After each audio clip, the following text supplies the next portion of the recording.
Hi friends. I was cleaning out a lot of stuff since I'm home and not at Reggio, and I found this book.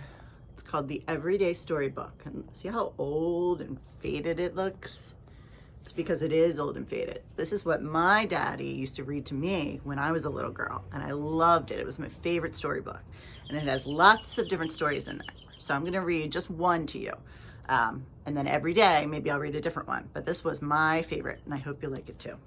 So first, I think I'm going to read the last one. It's called,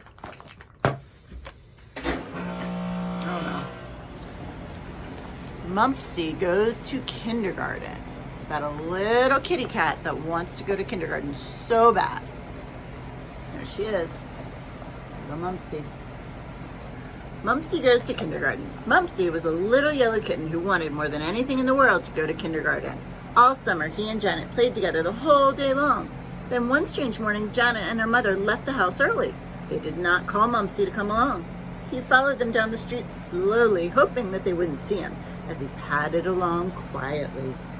At the corner, while waiting for the cars to go by, Mother turned and she saw him. "Janet," she said, "Mumpsy is following us." She quickly picked up the little kitten and hurried back to the house with him. He was trying to be sneaky. Oh, there's dust coming off this book. "You must stay home today, Mumpsy," she said. "Kindergarten is no place for kittens." Back in the house, Mumpsy was a sad little kitty. He wandered around looking for something to do. Why, oh, why couldn't he go to kindergarten with Janet? He went into the kitchen and lapped the rest of his milk from his little pink bowl. Then, because there was no one to play with, he curled up on his favorite rug and went to sleep. That afternoon, when Janet came home, Mumpsy followed her all over the house, listening to her talk to her mother about kindergarten. Each day after that, he heard all the wonderful things that happened at kindergarten. "We made chains today," Janet said one afternoon. "We cut pieces of red, yellow, blue, and green paper. Then we fastened them together and pasted them. See? I made a little one for Mumpsy too." She swung the chains back and forth in front of Mumpsy's nose, and he danced about, hitting them here and there with his paws. Then he caught them and he scampered around the room, getting them tangled about his feet and legs and even around his furry yellow neck. Janet and Mother laughed and laughed.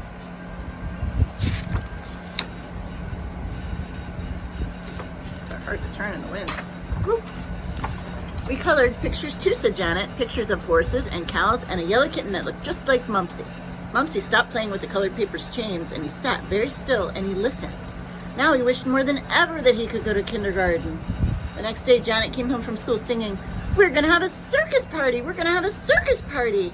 After that, the circus party was all that Janet talked about. There was going to be music, and the girls were going to dance, and there would even be a popcorn stand. The mothers were all invited to the party. Oh my gosh, that sounds like so much fun. How Mumpsy wished that he could go too. On the day of the party, Janet hurried through her breakfast and ran to jump into her pretty blue party dress. Mumpsy trailed along after her, meowing loudly, hoping that Janet would understand and take him along. When Janet was all ready, she said, "Here, Mumpsy, here, kitty." She leaned over to pick him up, and Mumpsy jumped into her arms. "You must be a very good kitten today," said Janet.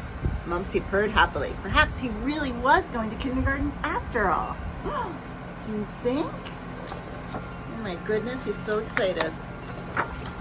Mother and Janet hurried out to the car, taking Mumpsy with them. They put him on the back seat. They drove down the street for about 3 blocks. Then they stopped the car and they got out, leaving Mumpsy behind.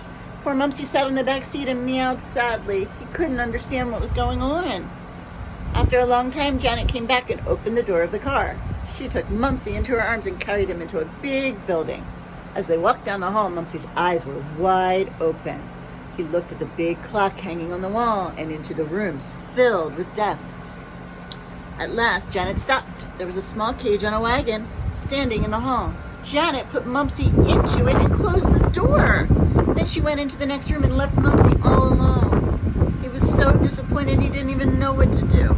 He thought he was going in with Janet, and here he was, locked in a cage.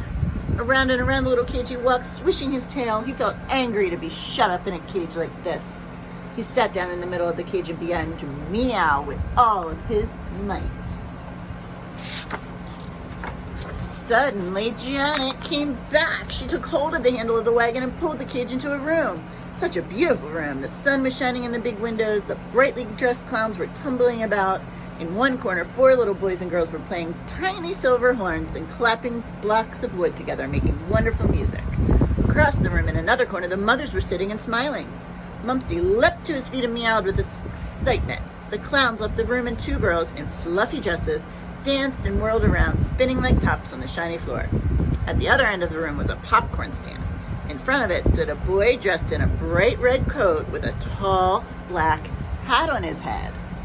After the girls finished their dance, the boy called out in a loud voice, "Ladies and gentlemen, we now have the main attraction of the show, a real, live, ferocious tiger." Slowly, Janet started to walk across the shiny floor, pulling the cage with Mumpsy in it. Mumpsy looked around him in surprise. "Ah, a real tiger!" shouted the boys and girls. They ran from all corners of the room and rushed around the cage, shrieking and clapping their hands. Mumpsy was frightened. He opened his mouth wide, arched his back, and gave a big meow. I think they're pretending this is a pretty good circus party. All the children shrieked louder and jumped up and down. "He is the very nicest part of the circus," they cried. Just then, Janet put her hand into the cage and stroked Mumpsy's little head. "What's the matter, Mumpsy?" she said. "Don't you like going to kindergarten?" "Kindergarten?" Mumpsy purred happily in his little cage. He didn't look like a wild, ferocious tiger anymore. Instead, he was just a happy, furry yellow kitten with wide, bright eyes who had finally gone to kindergarten. Mumpsy got to go for their special circus party at school. Animals can't go every day, but sometimes if there's a special day, sometimes they can come. That would be fun, to bring all of our animals to Reggio one day. It'd be crazy. Might have to keep them on leashes or take turns or something. But that's a good idea. I'd like to bring Tucker one day. Sound good? All right, I love you guys. So this has a lot of stories in it. So I'll read another one tomorrow or the next day. But I hope you liked it. Happy Earth Day.